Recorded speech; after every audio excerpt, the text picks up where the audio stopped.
खेळताना विहिरीत पडलेल्या मुलीचा मृतदेह संत गाडगेबाबा आपत्कालीन बचाव पथकानं शोधून काढला।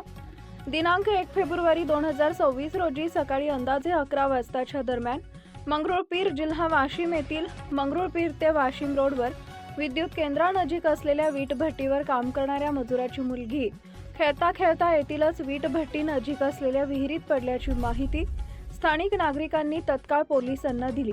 तसेच मंगरुळपीर पोलीस ठाण्याचे ठाणेदार किशोर शेळके यांनी मानवसेवा आपत्ती व्यवस्थापन फाउंडेशन संचालित संत गाडगेबाबा आपत्कालीन शोध व बचाव पथकाचे प्रमुख जीवनरक्षक दीपक सदाफळे यांना माहिती देऊन पाचारण केले।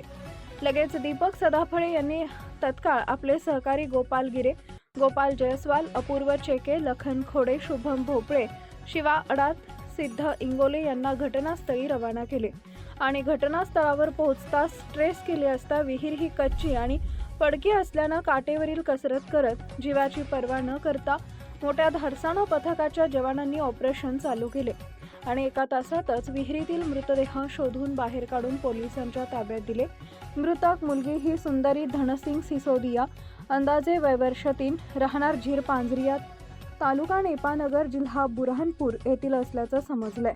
यावेळी घटनास्थळावर उपस्थित सहाय्यक पोलीस निरीक्षक Santosh Kohan, police head constable Narayan Lonkar आणि पोलीस कर्मचारी तसेच वीट भट्टीवरील कामगार व नातेवाईक हजर होते। यावेळी स्थानिक बचाव पथकाच्या साहसाचे आणि तत्परतेचं कौतुक केले। त्यामुळे अशा धाडसी पथकाचं संपूर्ण महाराष्ट्रातून कौतुक केलं जात आहे।